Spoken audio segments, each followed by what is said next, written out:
네, 2월 20일 화요일 김영민 매니저님과 함께하는 영민한 투자 한번 힘차게 시작해 보겠습니다. 매니저님 안녕하세요. 네, 반갑습니다. 네, 러시아 시장 급락하고 또 어제 미국 시장이 휴장을 했잖아요. 그래서 네. 우리 시장 좀 많이 떨어져서 시작하지 않을까 생각했는데 그래도 오전장에서는 잘 버텨줬잖아요. 네. 근데 오후로 접어들면서 점점 우리 시장 낙폭을 키워나가고 있는데 이럴 때 어떻게 투자 전략 세워야 될까요? 사실 뭐 지금 모든 시장의 악재는 지정학적 리스크로 다 수렴이 좀 되고 있다. 오히려 지금 긴축과 관련된 이슈나 이런 것들은 완전 좀 시장에 묻혀버릴 정도로 그러니까요. 지금 지정학적 리스크가 상당히 좀 강하게 부각이 되고 있죠. 이미 뭐 오늘 보도가 나온 내용들은 다들 여러분들 아실 거예요. 이제 돈바스 지역의 분리 독립을 러시아가 이제 승인을 했고 푸틴 대통령이 뭐 일명 평화유지군, 사실 평화를 유지하는 군대는 아닌데, 그러니까요. 그렇죠. 평화유지군을 이 돈바스 지역으로 진입하는 걸 명령을 했다. 이런 얘기가 나오면서 지정학적 리스크가 다시 한번 좀 강하게 불거지고 있죠. 대신에 우리 국내 증시는 오히려 지난 2, 3일 동안에 많은 악재들에도 불구하고 상당히 견고하게 잘 버텼어요. 어저께도 사실 국내 증시가 상당히 좀 큰 폭으로 개파락 출발했지만 미국하고 러시아의 이제 정상회담을 추진한다라는 얘기 덕분에 어제도 다 반등을 하고 마무리가 좀 된 상태였거든요. 오늘은 분명히 이제 이 지정학적 리스크가 고조가 되면서 시장이 하락 요인이 분명히 조금 생겼고 어제랑 좀 다른 건 외국인들이 특히나 오늘 코스피 시장 그리고 선물 시장에서 매도를 지금 꽤 많이 하고 있거든요. 한 8천억 이상 지금 매도를 하고 있으니까 분명히 지정학적 리스크에 대한 부분들은 반영이 좀 되고 있다. 다만 오늘 원달러 환율 보시면은 전쟁이 일어난다라는 것처럼 막 환율이 뭐 발작적으로 급등을 한다라거나 오늘 달러도 마찬가지였거든요. 유럽의 이제 PMI 지수가 좀 잘 나오면서 오히려 달러는 상방이 조금 제한적이었고 우리나라 원달러 환율도 지금 뭐 0.3% 정도 상승하고 있는 수준이다. 뭐 이렇게 이해하시면 될 것 같아요. 우리가 어쨌든 이런 지정학적 리스크를 대응을 할 때 과거 사례들을 계속 좀 곱씹어 볼 수밖에 없잖아요. 저는 전쟁 말고 미중 무역 전쟁을 비유를 한번 해드리고 싶은데 뭐 크림반도 비유를 많이 해드리지만 그 얘기는 많이 들으셨을 것 같고 제 개인적인 비유를 좀 말씀드려보면 우리가 미중 무역 전쟁이 처음 이제 생겼었던 2018년 때 그때 트럼프 대통령이 마치 이제 시진핑 주석 멱살 잡고 진짜 싸울 것처럼 막 엄청나게 긴장감을 많이 고조를 시켰거든요. 그러면서 이제 시장도 많이 조금 괴롭힘을 받았었는데 지금도 미중 무역 전쟁은 현재 진행형인데도 불구하고 아무도 뭐 미중 무역 전쟁 어쩌고 저쩌고 이런 얘기를 안 하잖아요. 그리고 그 당시에도 트럼프 대통령이 했던 전략을 보면 갈등을 뭐 그야말로 지금 당장 전쟁이 일어날 것 같은 엄청난 갈등을 고조를 시켰다가 갑자기 시진핑 주석하고 만난다 이러면서 협상한다 이래가지고 악수하고 시진핑은 나의 친구다 이런 식으로 지금 대응을 했었단 말이에요. 이번 지정학적 리스크도 저는 마찬가지라고 보여져요. 어쨌든 미국과 유럽이 뭔가 지금 적극적으로 대응할 수 있을 만한 카드가 별로 없는 상황에서 러시아가 일단 과거에 이제 크림반도 병합했을 때와 마찬가지로 돈바스 지역을 북미 독립 승인을 했다라는 건 어쨌든 이 지역을 러시아 지역 내로 병합하려고 하는 의도가 분명히 지금 나온 거잖아요. 그렇다라고 해서 뭔가 뭐 무력 침공을 했다거나 또 이런 건 아니기 때문에 군사작전을 펼치기도 조금 뭐하고 다만 이제 갈등이 거의 지금 최고조에 다달라 있는 상태. 지금 러시아가 키예프, 우크라이나 수도를 이제 무력 침공을 하느냐 마느냐 이 부분에 대한 것도 초미의 지금 관심사로 떠오르고 있는 상황이거든요. 이 정도로 이제 갈등이 고조가 되어야 유럽이든 뭐 유엔이 됐건 나토가 됐건 뭔가 좀 나설 수 있는 상황이다. 그래서 오늘 실제로 미국과 영국, 프랑스는 사실 뭐 실효성은 별로 없어 보입니다만은 유엔 안보리 이제 소집 요구를 했고 거기에 이제 5대 상임위 의장국에 중국하고 러시아가 들어가 있기 때문에 뭐 이게 또 소집이 될지 안 될지는 모르겠는데 어쨌든 적극적인 요구를 하고 경제 제재에 대한 부분들도 즉각적으로 지금 반응이 좀 나오고 있는 상태거든요. 이런 식의 대응이 나와야 뭔가 해결의 실마리를 만들 수 있다. 저는 그렇게 보고 역설적으로 이렇게 갈등이 최고조로 다다랐을 때 극적인 타협이나 해결이 되는 경우들을 우리가 워낙 많이 봤기 때문에 러시아의 입장에서도 과거 이제 크림반도 합병을 할 때도 그때도 마치 진짜 2014년에 소치 동계올림픽 할 때 그 끝나고 난 이후였거든요. 그때도 진짜 러시아가 무력 도발을 한다는 얘기 막 기정사실화되어 있었는데 결국은 무력 도발하지 않았어요. 유야무야 뭐 크림반도 합병하고 난 이후에 그러고 난 이후에 그냥 유야무야 그냥 넘어가 버렸거든요. 이번에도 사실은 러시아가 아주 극단적인 무력 도발을 했을 경우에는 어찌 보면 미국과 나토 그리고 유엔이 공식적으로 지금 참전할 수 있는 빌미를 주는 거기 때문에 뭐 푸틴 대통령 입장에서도 아주 극단적인 무력 도발을 할 가능성은 높지 않다. 저는 그렇게 보는 거거든요. 그래서 외교적인 협상의 여지가 아직 좀 남아 있기 때문에 시장을 너무 여러분들이 비관적으로 보실 필요가 없고 지수도 마찬가지잖아요. 오늘 뭐 코스피 지수 한 2,700선 정도 수준에서 직전 저점 부근에서 하방 경직성이 좀 나타나고 있고 코스닥 지수도 마찬가지로 860선 라인 근처에서 하방 경직성이 만들어지고 있거든요. 오늘 나온 악재만 보면 사실 많은 분들이 야 오늘 진짜 시장이 한 3, 4% 정도 급락하는 거 아니냐. 러시아 증시는 장중에 17% 폭락했거든요. 네. 그러니까 우리 시장은 뭐 미국 시장도 안 열렸겠다. 사실 불안감이 상당히 좀 심했었는데 장 초반에는 뭐 정말 빠르게 반등 시도도 한번 있었고 지금도 이제 낙폭이 조금 커지긴 했습니다만은 한 1.7%, 1.8% 내외에서 하락 방어가 어느 정도 좀 되고 있는 상태거든요. 방금 제가 말씀드렸던 논리를 꼭 좀 기억을 하시면서 이렇게 투자 심리가 위축될 수밖에 없고 시장이 요동칠 때일수록 여러분들이 좀 더 냉정하게 진짜 전쟁이 일어나느냐 안 일어나느냐 이걸 냉정하게 좀 판단을 하시면서 대응 전략을 좀 세우실 필요가 있다. 이렇게 말씀을 좀 드리겠습니다. 네, 참 고래 싸움에 새우 등 터지는 그런 느낌인데 일단은 지수가 저점을 잘 지지할 수 있는지를 확인한 후에 대응하시면 좋을 것 같습니다. 그럼 지금부터는 영미 DJ가 편입했던 종목들 리뷰해보는 시간 가져보도록 하겠습니다. 네.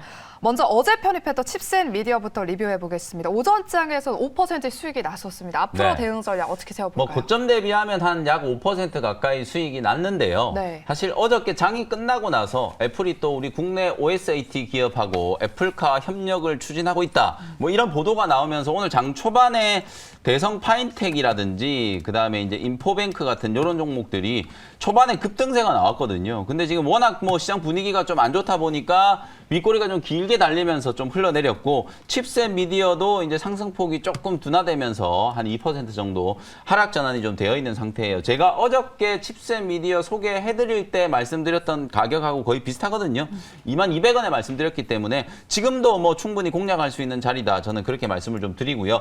칩셋 미디어는 국내에서 유일하게 이제 반도체 설계 자산 비디오 IP를 이제 보유하고 있는 기업이라고 말씀드렸었죠. 최근에 이제 애플카와 관련된 이슈가 조금 잠잠해졌지만 다시 뭔가 조금 들썩거리는 느낌이에요. 호재가 오늘은 크게 반영되지는 못했지만 시장 분위기가 살아나고 나면 분명히 이제 애플카와 관련된 이슈가 다시 살아날 수 있다라는 가능성.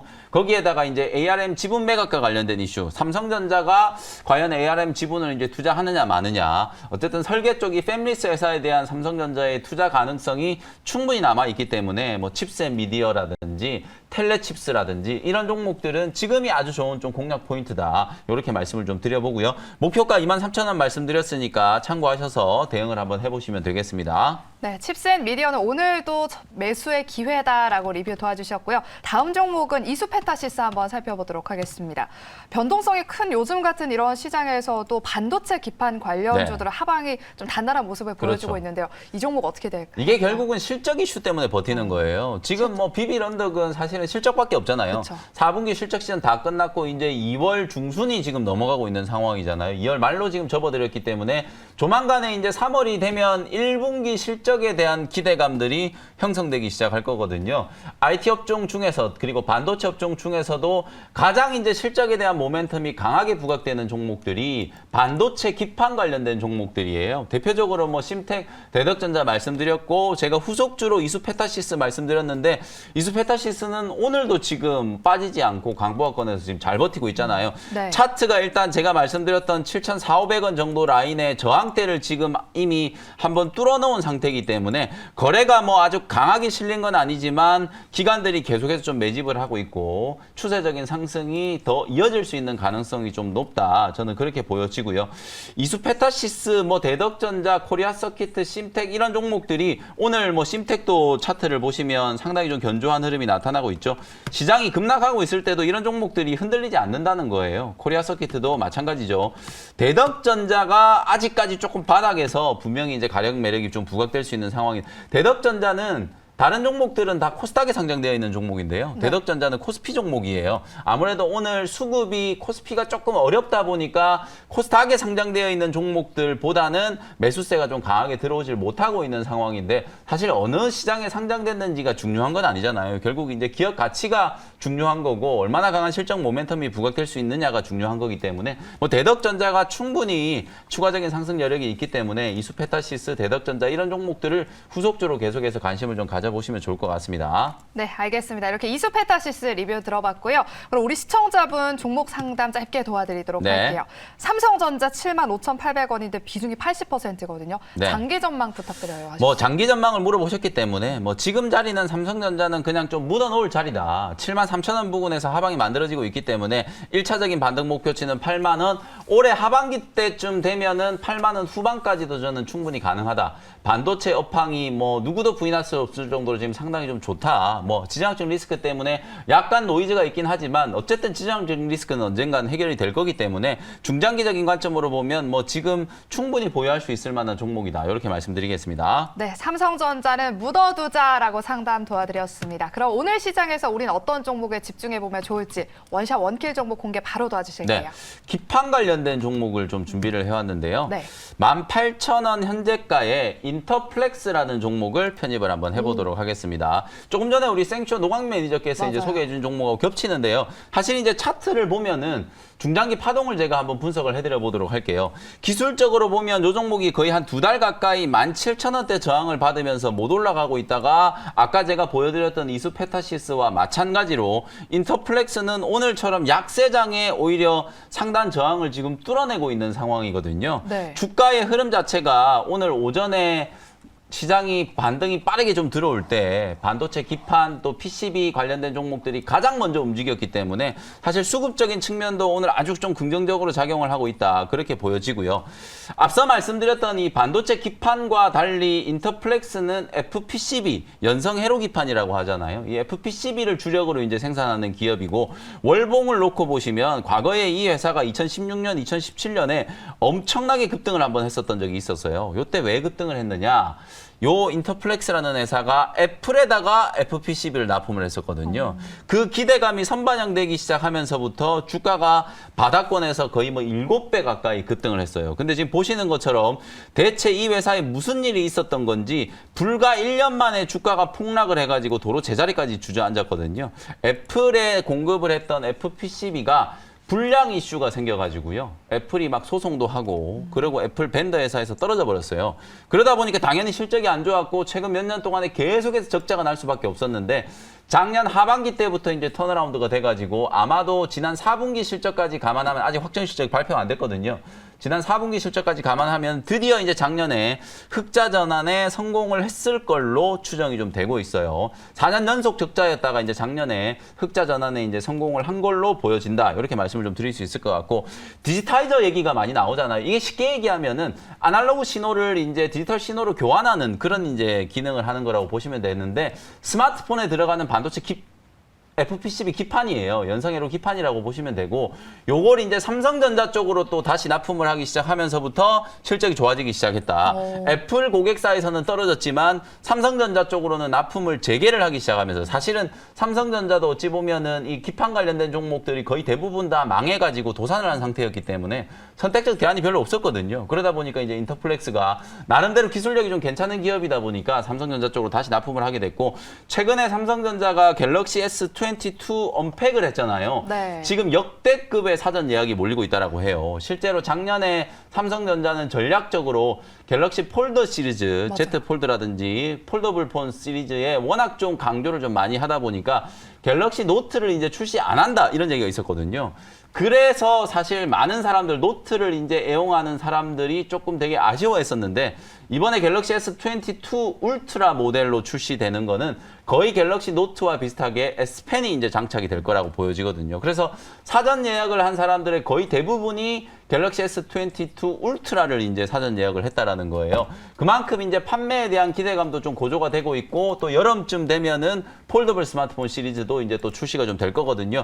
거기에다가 거의 독점적으로 지금 FPCB를 납품하는 회사가 오늘 제가 소개해드리고 있는 인터플렉스라는 종목이기 때문에 사실상 뭐 많은 기업들이 삼성전자의 부품이나 뭐 이런 기판을 납품하려고 하고 있지만 삼성전자가 워낙 또 기술적으로 되게 까다롭게 이제 필터링을 좀 하잖아요. 네. 그런 측면에서 보면 후발주자들이 또 제가 아까 말씀드렸던 것처럼 뭐 대적전자라든지 그다음에 심텍, 코리아서키트 이런 종목들은 오히려 스마트폰 쪽 비중을 좀 줄이고 오히려 반도체 기판 쪽으로 지금 비중을 많이 늘려놓은 상태이기 때문에 어찌 보면 무주공산에서 올해 스마트폰 업황이 개선됐을 경우에 가장 좀 실질적인 수혜를 입을 수 있는 기업이 인터플렉스다. 이렇게 정리를 할 수 있을 것 같습니다. 차트 보면서 가격 전략 말씀을 한번 드려볼게요. 앞서 말씀드렸던 것처럼 오늘 박스권 상단을 돌파하고 있는 상황이고요.